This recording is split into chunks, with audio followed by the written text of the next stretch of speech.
Good morning, and welcome to another inspiring episode of the Good Morning Minute, where we start the day with purpose, passion, and a little bit of power. I'm your host, Angelina Mojica, and today's conversation is part of a special series in partnership with the Empower Her Steps virtual conference, a movement rooted in helping women rise, heal, and walk boldly into the life God has designed for them. Our mission is simple yet powerful, empowering life purpose, because we believe that when a woman finds clarity in her calling, everything changes for her family, her community, and the generations to come. So friends, grab your cup of coffee, take a deep breath, and get ready to be uplifted as we dive into real stories, honest lessons, and bold steps towards purpose with our incredible guest. And our guest today is Abigail. Abigail, thank you so much for joining. Thank you so much for having me. I really appreciate it. Yes, absolutely. I'm looking forward to getting to know you better through our conversation. But before we do so, why don't you just take a moment to introduce yourself? Yeah, absolutely. Absolutely. So, my name is Abigail Gagnon, and I am a wife. I have lived in New England all my life. And for those listening that may not know where New England is, it's the northeast part of the United States. And I am the oldest of four. I was homeschooled. I was in food service for a very long time. And then, due to my health, I now stay home, take care of the home, take care of my health. And I host a podcast and run online communities. And I try and stay busy as much as possible. And I love connecting people with other people and all of that good stuff. Wonderful. Well, I am definitely looking forward to getting to know you through conversation. But before I do so, I want to ask you just a little icebreaker. My question to you is, what's one small thing that makes you smile? I would say I love reading. So that's one thing that makes me smile. I think being able to read again after not being able to read very much for a while with how sick I was, I think that is something that has brought a lot of joy to me the last couple of years. Oh, that's nice. What's your go-to genre for reading? Historical fiction, I do love like mystery and stuff like that. If it's historical fiction with like a little bit of mystery and romance like put in there, that's my jam. I love that kind of stuff. Wow, that's awesome. Okay, well, cool.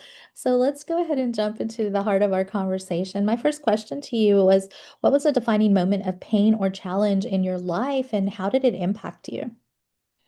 So there have been multiple moments. I feel like physically and emotionally, they're slightly different. But a big pivot in my life more recently, I guess, starting in like 2016, 2017, I started to get sicker physically. And so I had to leave the job that I loved. I had to leave food service. I ended up switching to a contact center and didn't know that what I was dealing with was silent migraines. And so, obviously, being on the phone, being with fluorescent lights on a computer, all those things with migraines, not ideal. And so then I just continued to get sicker. Also, was kind of depressed because I felt like I don't know what's wrong with me. Doctors couldn't figure it out. And so that was really hard. And then when I had to go on disability at 24, 25, I think that was really tough because I went from working 6, 7 days a week, being, the person that would just at the drop of a hat be like, let's go and, drive my friends places. And, I was always up for anything as much as I could physically because I've dealt with physical health issues since I was a teen, but I just got worse. And so that was really, really hard. And so between therapy and my faith and finding community and finding new purposes in life, I think that has really helped that shift and helped me find healing inwardly. And then also a big part of that is my husband. He met me at my sickest. And even though sometimes it still is really hard because I wish that he could have known the me before that was, go, go, go and could do more things. When it's a really bad health day for me, it's really beneficial for me to be like, okay, he knew what he was signing up for. Like, yes, I do feel bad that he has to, pick up the slack around the house, but I'm very grateful that he has never once, said or done anything to like make me feel like I'm a burden. Like he's quite the opposite. He will be like, you don't feel well. Do not do the dishes. Do not do the laundry. I'm taking the laundry detergent with me or I'm going to hide it so you don't do the laundry. Like he's just so helpful in that way. And then also like emotional healing too. He's been able to point out certain things that even though I've been working on my emotional healing for a while, he's been able to point a lot of that out and been like, hey, why do you do that? Or I've noticed you have this pattern of doing this. And he's been really, really helpful with that healing as well. And I'm very grateful for that. Hmm. And that's important because having someone that is so invested in just understanding you and what you need, I mean, that's such a great partnership. I mean, not many are able to tap into that or find that right off. And so that's such a blessing in itself. But also too, migraines, people don't really understand how crippling those things can be when they do onset, and especially Mhm. the different types of migraines that happen, whether they are extreme or just light or what, and you call these silent migraines. So explain that a little bit. Yeah, of course. So silent migraines, I think there's a technical medical term for it, but oftentimes doctors will just say silent migraines because that's easier for people to understand. But essentially, it's where you get all the migraine symptoms. So for me, that deals with like aphasia. So I often struggle with finding words sometimes when I'm not feeling well. Sometimes I'll say things and it won't make sense. Like in my head, I said one thing and my husband will be like, I don't think that was what you meant to say because those words don't go together, and it's very frustrating. Or sometimes if someone's talking to me, it will sound like gibberish. Like I will have no idea what they're saying, even if it's English. I deal with, spots in my vision, dizziness, fainting, vomiting, all the things. And so I can deal with all of that without head pain. And so I didn't realize that it was a migraine. And so I wasn't treating it like a migraine. And they kept going, oh, maybe it's an inner ear issue. Maybe it's vertigo. Let's do physical therapy. Let's do this. And it was really tough because it took from 2016 to 2009, end of 2019, before I switched to a new neurologist after trying multiples, going to different doctors, before she was like, yeah, this is all migraine related. We need to put you on different treatment. And I'm very grateful that she was able to put the pieces together because I feel like if she hadn't, it would have been a lot longer before I was able to get the help that I needed with medication and also doing different not pharmaceutical, holistic things as well. Because, like I said, not knowing it was migraines, I didn't know to treat it that way. Mm. Wow. It almost seems like even maybe a cousin to like a mini stroke or something like that. Just kind of when you explain like not being able to articulate what you're thinking and not being able to understand what is being spoken to you. So man, I can just imagine the impact that it had on you. So what is your healing journey looking like right now? So back when they discovered like this is what it is, they tried different daily medications. And once they were like, okay, what we thought it was what it was because these medications wouldn't work otherwise. And I don't know how much you or the listeners may know about migraines, but for a while they didn't have migraine medication that was specific for migraines. And now there's so many ads of like different medications that are specific for migraines, but oftentimes it was, oh, this is an anxiety med, a seizure medication, whatever it is, and it works for migraines. And so around that time, they were um, had a shot called the Jovi. And there's now a couple different versions of it, but essentially it's a shot that you can either take monthly or every 3 months. Mhm. And it helps with migraines, helps block the pain receptors and whatever. And so I was one of the first patients to take it. And so I got on that and I've been on it for several years. I'm actually getting it in a couple days from the time of this recording. And so that has been super, super helpful. I feel like my as needed meds work way better.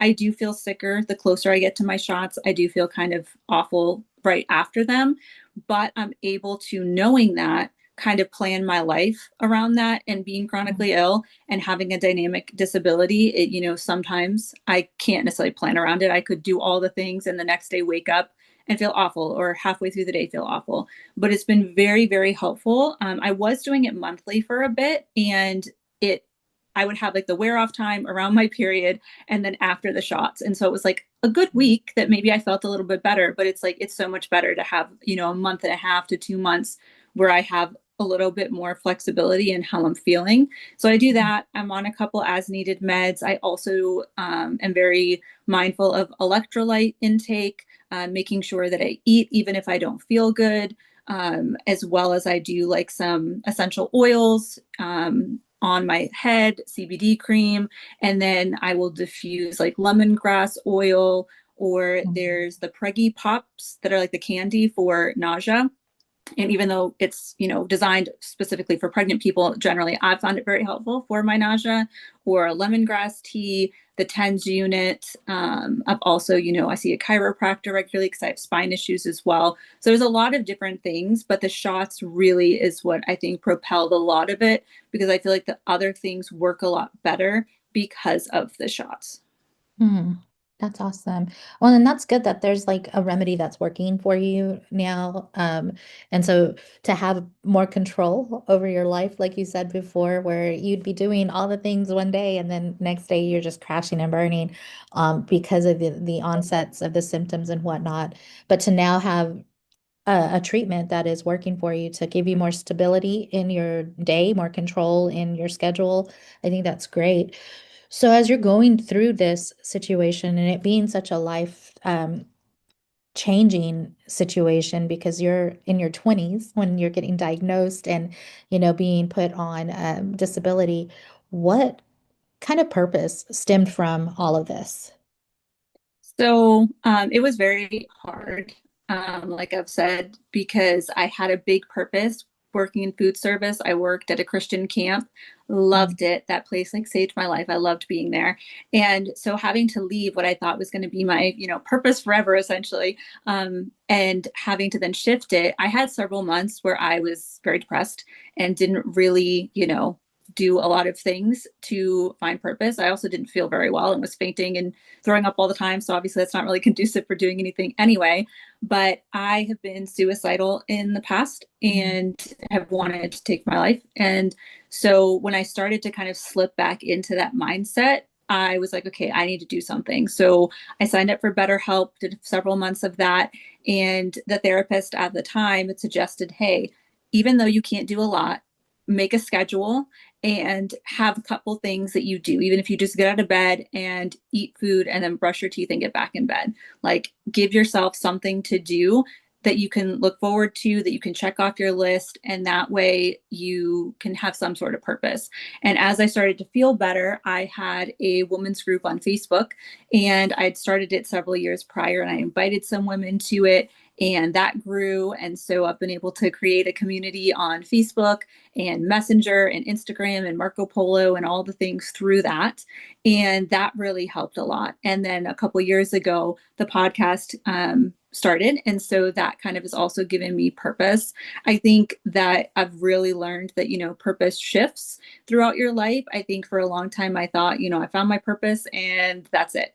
And so it's been really interesting to see the purpose shift throughout my life. And realize that, doing more can't add to my value. And so doing less can't subtract from it. So even if some days I can't do a lot, I still matter. I still am worth it. And so that has been something I've really worked on. And I found a lot of inner healing, even though, I still have a dynamic disability and I still haven't found, full physical healing. I feel like I've found a lot of inner healing and I'm very grateful for that. I love that. And I love what you just said about if I do a lot, it doesn't make me any more valuable than I already am. But if I do any less, it's still my value is still the same. That is so important because we operate so much, I guess women, but just people in general, we operate so much under the idea of perfection. Like it has to Mm-hmm. look a certain way, and that's not true. And I think that's the whole purpose of sharing our story is to know like you aren't perfect. We're not expecting perfection. And when you can let go of that unrealistic goal, so much stress falls from your shoulders and you're able to step into purpose. You're able to extend yourself, just grace and realize that there are going to be days that you just need to rest. You need to listen to your body. You need to rest and not overexert yourself because you're trying to perform more than your body is capable of at the time, because that does lead into all kinds of medical things, physical things, emotional, mental, like your health and balance needs needs to be first and foremost for sure. Wow. So I just appreciate that you said that. Um, so Abigail, let me ask you, how has your story shaped the person you are today? I think that it's allowed me to be more compassionate. Not to say that I wasn't a compassionate person before, but I think that it has allowed me to realize more so that everyone has a story, everyone's going through something. And especially as somebody that is chronically ill that doesn't look sick. I mean, there are times where it's kind of apparent that I don't feel well, but a lot of the time people wouldn't look at me and go, oh, she's, not feeling good, or she's dizzy, or because I've been able to learn how to kind of function with it. And so I think that that has been really helpful for me to be able to have more compassion for others. And also with a lot of the inner healing of trauma that I've been able to work through because of the time that I now have on my hands, I think that has really helped me become a stronger person and also been able to feel more, I guess, confident in sharing my story, because I feel like, not to say that you can't share your story when you're going through something, but I think when you work on healing, I think oftentimes we want to then share and have other people find that. And it's been really, really neat to be able to see different things and tools that I have found that's been helpful to be able to share that with other people and be able to help them find that healing as well. Hmm. And that's beautiful. And you also mentioned like not suffering with symptoms that may not be apparent, and having that chronic illness. I mean, I think that's important too, because a lot of us, when it comes to being on the other side of the fence, so to speak, we stand in judgment sometimes. Oh, hey, that can't be true, or, whatever. But it's so brave of you to share your story and say, you know what, this is what it is for me, and this is my story, whether there is any belief behind it or not. I'm still who I am, and that's not going to ever change. And I think that's so powerful for people to hear, because we often hide due to shame, guilt, or whatever, because of people judging and looking at us at it, as a different in a different type of way, because we aren't showing symptoms right away, or whatever the case may be. So I think that's important to highlight here in this moment Mhm. is, we really need to stop operating from an assumption point of view or a judgment point of view, because we don't know somebody else's story and what their struggles are. And I like that that you've highlighted how compassionate you've become through this whole journey, because I think when we are able to lead with compassion, we are able to understand other people, and totally just be with the person through empathy and just understanding, rather than those assumptions and judgments that we operate from until we know better, for sure. Um, so I know that you mentioned how this has tapped into some of your mental health and, of course, your physical health. But let's say there's somebody out there that may be struggling with a chronic illness and they are in that depression mindset, and they're losing hope right now. What kind of advice would you give that person? I would say what I said before about, doing more can't add to your value. So doing less can't subtract from it. That was a big thing for me. I think also making sure that you surround yourself with people and ask for help. I know that it is so hard, especially when there are people maybe in your life that don't believe you. I had Mhm. people when I started to get sicker were like, oh, I think that, she's faking, or, she's going out and partying and that's why she's not coming to work. And I'm like, you guys know me. That has never been the type of person I am. Why all of a sudden would I, change and be that type of person? I don't know why I'm sick. And you guys, not believing me is not making it any easier. And so I think finding people that believe you, and whether that's people that you know in person, there's so many communities. There's an app that I recently found called Spoonie that is for chronically ill people to be able to connect with other people that are chronically ill, or disabled. And then, there's threads, there's Facebook, there's Instagram, all those things too, that you can search for people that are chronically ill. Or there's groups, like I said, groups on Facebook too. I think being able to find community, I think, is really important. And I know sometimes it's hard to put yourself out there. Sometimes it's hard to share the vulnerable parts of yourself. But I think when you can do that, you may find out, somebody else. Like for me, if I had done that before, I may have been diagnosed sooner. I don't know if I would have, but I might have been, because I could have said, hey, this is all the symptoms I'm experiencing.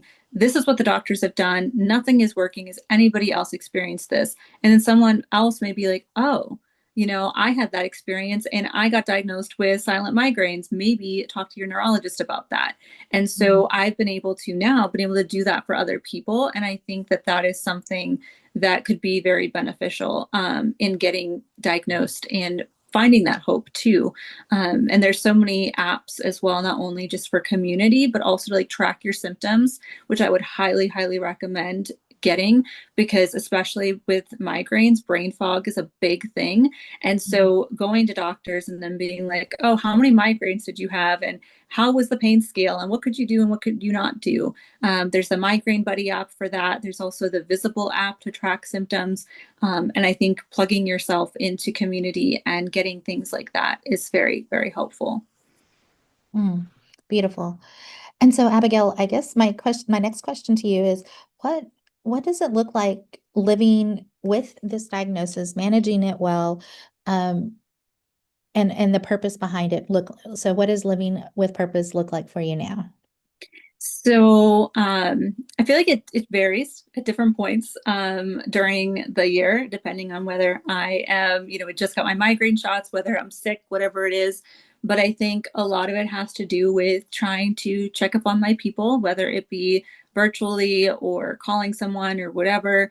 And I like to, like I said, read, spend a lot of time reading, studying the Bible. I'm a Christian. And so I do that. And I think just being able to find joy within the day, whether it's doing something for my husband, cleaning the house, whatever, I think being able to realize that not every day is going to be like this big, grand, like I've touched all these people or, 10,000 people downloaded my podcast episode or whatever it is, like I think sometimes we think that purpose and having a meaningful day means this big thing happened. And I think sometimes it's just finding the joy in the small things and finding the joy in being able to do things that I might not have been able to do the day before, depending on how I'm feeling, has been something that I've tried to focus on and be like, hey, I wasn't able to read yesterday, but today I read, 100 pages. And so that's something that I'm trying to focus on a lot. Beautiful. Well, as we start kind of coming to the end of our conversation, Abigail, I will ask you a question I ask most of my guests, and that is one of legacy and impact. If today were your last day, what would you want to be remembered for? So I think it's interesting that you asked that because I ask that at the end of every episode of my podcast as well. So I think for me, I would want to be remembered as somebody that showed kindness and love, and that everyone that I'm, associated with, I want them, to leave the conversations or whatever, knowing that they're loved, they have value, they're priceless, and that they matter. Even if we don't really talk very much, even if we talk all the time, whatever it is, even if all they do is listen to my podcast or see a post that I made, I want them to remember that they have value and they matter, no matter what their story is, no matter what they've done, no matter what they're going to do, no matter what's been done to them. I know sometimes it can be really hard for those of us that have dealt with abusive situations to feel like we have that purpose and that value. And I think that is something that I want people to walk away from knowing me. Wonderful. And so then my final question to you, Abigail, is if you could leave maybe a word of truth or a word of encouragement with someone listening today who's still trying to figure out their life purpose, what would it be? I would say that sometimes purpose is something small, like I said, and also that it shifts, even if, you had this purpose, whether it's working at a job or being a mom and now you're an empty nester, whatever it is, I think also sometimes we get so focused on things that we wanted for us to be our purpose. And for me, that was continuing to work at the camp that I worked at and working in food service and camp ministry. But I think being able to realize that our purpose shifts and it can look very different. Like if someone had said, like, oh, do you want to, do online ministry or community and do a podcast or whatever? I would have been like, yeah, you're crazy. Like that's not going to happen. So I think being Mm. able to just being open to whatever life brings and not being Mhm. so closed off to this is what purpose looks like. This is what it's looked like for me in the past. This is what I want it to look like. I think that is something that's important because you can find purpose in a lot of things that you may have not expected to. Mm. Well, Abigail, I will say thank you so much for being a part of our show today. Also, too, if someone was out there listening and they want to be a part of your community or just even get in contact with you, how can they do so outside of this podcast? Yeah, absolutely. So I would say probably the easiest way to get a hold of me would be through my podcast Instagram. So that is beautiful underscore legacy. And the beautiful is spelled BEYOUTIFUL. And also it's on Facebook too. You can message me on that Facebook page. And then also the ministry is SIC and MIC Ministries. And that is on Facebook primarily and also Messenger. So if you look that up, but if you contact me through the podcast Instagram or Facebook, I definitely can send you the ministry website if you would like to take a look at it. Wonderful. Well, thank you, Abigail, for sharing your heart, your story, and your light with us today. Conversations like this remind us that purpose is not about perfection.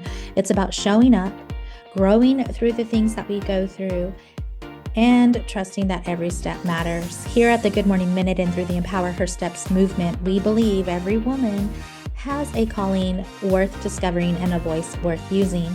So friends, wherever you are today, remember, your purpose is powerful and you're not walking alone.